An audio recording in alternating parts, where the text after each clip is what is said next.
À l'échelle mondiale, la principale contribution de l'agriculture à l'effet de serre, c'est le changement d'affectation des sols. C'est-à-dire notamment la déforestation de l'Amazonie, de l'Afrique centrale, de l'Indonésie, etc. Mais aussi le fait de remplacer des prairies par des cultures, parce que notamment, on oublie ça, mais les prairies sont des milieux où les sols sont très riches en matière organique, très riches en carbone fixé, et lorsque on transforme les prairies en culture, on libère du carbone. Donc c'est très important de maintenir des prairies, et il ne faut pas se dire « ah ben tiens, on n'a qu'à faire des cultures partout, ça sera mieux ». En plus, moi je vois pas comment on ferait des cultures partout, là où on a des savanes africaines, des steppes lapones, ou les steppes kazakhs et mongoles. Bon, à un moment donné, il faut aussi raison garder en matière d'écosystème. Donc ça, c'est le premier facteur à l'échelle mondiale. Mais le premier à l'échelle européenne, et le deuxième à l'échelle mondiale, ce sont les engrais azotés. Et ça, beaucoup de gens l'ignorent, notamment en France, alors que ça nous concerne directement. Lorsqu'un agriculteur met 100 kg d'azote minéral sur 1 hectare, ça contribue autant à l'effet de serre qu'une voiture moyenne qui parcourt 10 000 km. Pour juste 1 hectare. Donc c'est vraiment le contributeur principal. Et ensuite seulement vient le méthane. Et c'est intéressant d'évoquer le méthane parce que quand on parle d'effet de serre, en fait, de dérèglement climatique, ce dérèglement climatique, il est lié à l'augmentation de l'effet de serre dû à l'homme. L'effet de serre, il a toujours existé sur Terre. Depuis qu'il y a de la vie, en tout cas, depuis qu'il y a des micro-organismes, il y a un effet de serre qui est nécessaire. S'il n'y avait pas d'effet de serre, il ferait moins 20 à Paris en ce moment. Le problème, c'est que cet effet de serre, il est en train d'être augmenté au-delà du raisonnable par l'activité humaine. C'est pour ça qu'on parle de contribution anthropique à l'effet de serre, d'augmentation par l'homme. C'est important, ces détails-là. Parce que la question qu'on doit se poser, c'est qu'est-ce qui se passe aujourd'hui avec les activités humaines qui est différent de ce qui se passerait s'il n'y avait pas les activités humaines. Pour la déforestation, c'est clair. Pour l'azote minéral, c'est clair. Pour le méthane des animaux, il y a un truc bizarre. Parce que les calculs qui sont publiés aujourd'hui mesurent le dégagement de méthane par l'élevage comparé à une référence zéro. Mais la référence zéro, elle n'a jamais existé. Il n'y a jamais eu zéro émission de méthane par les animaux en Europe. Parce qu'il y a toujours eu des animaux en Europe. Si les humains n'étaient pas là, on aurait des animaux sauvages. Il y avait des grands troupeaux d'herbivores sauvages qui migraient, etc. Alors aujourd'hui, on ne peut plus avoir de grands troupeaux d'herbivores sauvages, d'abord parce qu'on les a tous exterminés, enfin nos ancêtres les ont exterminés. Il n'y a plus tellement de mégacéros, de bisons, etc. en Europe, donc il faut faire avec les animaux qu'on a.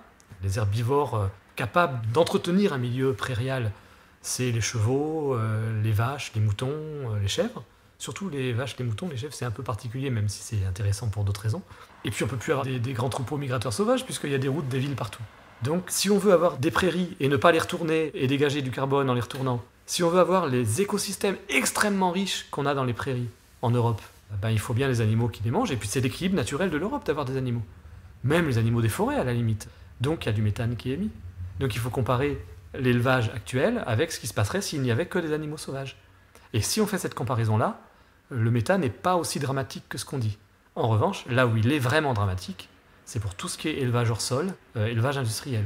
Mais si on avait juste des animaux à l'herbe qui utilisent les ressources disponibles localement, l'élevage extensif n'est pas contributeur à l'effet de serre. Donc la principale contribution de l'agriculture à l'effet de serre, ça reste l'azote. Et il y a beaucoup de vaches qui sont élevées hors sol en France. Il n'y a pas exactement des vaches hors sol en France, puisqu'elles sortent quand même dans des petites prairies autour des salles de traite, notamment pour les vaches laitières. Mais pour moi, elles sont quasiment hors sol, dans le sens où elles mangent pratiquement pas d'herbe, en fait. Et l'essentiel de ce qu'elles mangent, c'est du maïs, du soja. Et donc, le reste de la ferme sert à produire du maïs, et puis le soja vient du Brésil. Et donc, elles sont hors sol dans le sens où, même si l'agriculteur a des terres, les vaches ne se nourrissent pas directement de l'herbe de ces terres.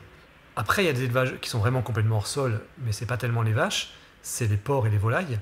Alors eux, ce ne sont pas des ruminants, donc ils émettent pratiquement pas de méthane, donc eux, ils n'ont pas cette contribution à l'effet de serre directe. En revanche, ils ont une contribution indirecte, puisqu'ils sont nourris massivement de soja sud-américain, et donc ils contribuent massivement à la déforestation en Amérique latine. Donc de ce point de vue-là, ils sont aussi contributeurs à l'effet de serre, et puis ils ont plein d'autres défauts. L'élevage hors sol, c'est une catastrophe en matière de conditions d'élevage. C'est inadmissible d'un point de vue éthique, d'un point de vue de la relation à l'animal, de la relation au vivant. Et en plus, c'est des conditions qui sont terribles pour les éleveurs eux-mêmes. Enfin, ils n'ont plus du tout les qualités qu'on demande à un éleveur, et eux-mêmes en souffrent. Eux-mêmes préféreraient redevenir de vrais éleveurs. De toute façon, le régime alimentaire carné de l'Occident contemporain est intenable à l'échelle mondiale. C'est absolument impossible. Mais si on a juste des animaux à l'herbe, puis des porcs et des volailles, qui eux ne mangent pas beaucoup d'herbe, qui vont être nourris par les déchets, par ce qu'on appelle les issues de triage des céréales, les grains pas bons pour nous, les déchets de légumes, tout ça, si on le valorise auprès des porcs et des volailles, Là, on a un cycle qui est intelligent en termes d'utilisation des ressources, mais on aura moins de porc, moins de volailles, moins de lait, moins de viande bovine ou ovine, moins de quantité, mais de bien meilleure qualité. Et à ce moment-là, il suffit de manger de toute façon de la viande une fois par semaine ou une fois tous les 15 jours. Pour l'équilibre alimentaire, c'est suffisant. Chacun est prêt de trouver son régime. Certains font le choix admirable d'être végétarien. Pour moi, c'est vraiment admirable parce que c'est, sur le plan philosophique du rapport au vivant, c'est vraiment extraordinaire.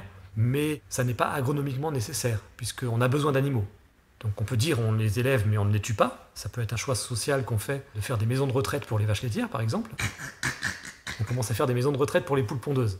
Donc pourquoi pas des maisons de retraite pour les vaches laitières, mais ça demande des financements derrière, ça demande toute une organisation économique à construire. Donc pourquoi pas, ça peut être un choix social. Mais en tout cas, sans forcément que tout le monde devienne végétarien, ce qui est certain, c'est qu'il faut manger moins de viande. Nous, à la Mole, nous avons des chevaux à la retraite. Ça serait bien d'avoir des vaches aussi, hein, Sylvie? Oui, des belles vaches corses tigrées. Oui. D'autant plus qu'autrefois, d'après ce que j'ai appris, hein, les êtres humains ne mangeaient pas autant de viande qu'aujourd'hui. Oui, il y a un mythe sur la viande en Occident, parce qu'on a développé tout un modèle et toute une approche sociale qui a mis la viande au centre de l'alimentation, alors qu'en fait, historiquement, la viande, c'est quelque chose de minoritaire dans toute l'histoire de l'humanité. Il y a eu quelques époques, l'époque glaciaire où on mangeait beaucoup de viande, où nos ancêtres mangeaient beaucoup de viande, et puis des peuples comme les Inuits. Mais sinon, globalement, on s'aperçoit par les travaux des paléoanthropologues, des archéologues, que les populations préhistoriques mangeaient en fait très peu de viande. L'étude des dents permet de savoir quelle est la part de protéines animales, de protéines végétales par l'usure des dents. Et en fait, ça correspond aussi à ce qu'on observe chez la plupart des cueilleurs-pêcheurs-chasseurs actuels, même s'il en reste très peu et qui sont aujourd'hui dans les marges, donc c'est pas forcément représentatif de ce que c'était à l'époque préhistorique, mais ça concorde. En fait, ils mangent très peu de viande. Et donc la consommation de viande a été poussée pour des raisons en fait sociologiques, sociales. Mais historiquement, les humains ont toujours mangé très peu de viande. Et en fait, dans les études des dents des hommes préhistoriques, on établit que 20% à peu près de leur alimentation protéique venait de sources animales et 80% de protéines végétales. Alors qu'en Occident, actuellement, on est à l'inverse, on est à 80% de nos ressources protéiques qui viennent de l'animal et seulement 20% de protéines végétales. Donc avant de revenir à un régime de type de nos ancêtres, on a encore de sacrées évolutions alimentaires à faire. Alors après, dans la manière de consommer la viande, il y a là encore des constructions sociales, toujours. En Occident médiéval, on a fait de la viande, et notamment de la viande de gibier, l'élément le plus élevé symboliquement de l'alimentation. Mais ça, c'est parce qu'il y avait une structuration sociale derrière, mais qui se retrouve encore aujourd'hui. Si après-guerre, par exemple, beaucoup de gens ont voulu manger de la viande tous les jours, c'est parce que c'était une représentation sociale de l'émancipation par la consommation de viande. C'était pas du tout une cause alimentaire. Et en tout cas, dans les sociétés de cueilleurs, pêcheurs, chasseurs qu'on connaît aujourd'hui, toutes s'excusent lorsqu'ils tuent des animaux. Et j'ai interrogé, chaque fois que j'ai pu rencontrer des anthropologues qui travaillent sur telle ou telle population de cueilleurs, pêcheurs, chasseurs, est-ce que tu connais un contre-exemple? Et je n'ai pas trouvé de contre-exemple jusqu'à présent. Tous me disent, ah bah oui, la population que j'étudie, lorsqu'ils tuent un animal, ils s'excusent. Ils remercient l'animal et ils s'excusent. Et pour moi, c'est vraiment très important, si on n'est pas végétarien, d'au moins avoir un rapport à l'animal qui soit un rapport de respect et d'excuse. Il faut resacraliser la mise à mort. Et d'ailleurs, beaucoup d'éleveurs eux-mêmes le ressentent. Je connais des éleveurs, quand ils doivent amener un animal ou des animaux à l'abattoir, c'est un moment de grande souffrance pour eux. Et ils sont les premiers à trouver que les abattoirs industriels actuels sont une horreur. Et donc, il faut vraiment modifier notre rapport à la mise à mort des animaux quand elle est maintenue. Eh bien, merci Jacques, et nous te disons à bientôt pour une nouvelle série d'interviews. Hein, Sylvie? Tout à fait. Merci Jacques. À très vite.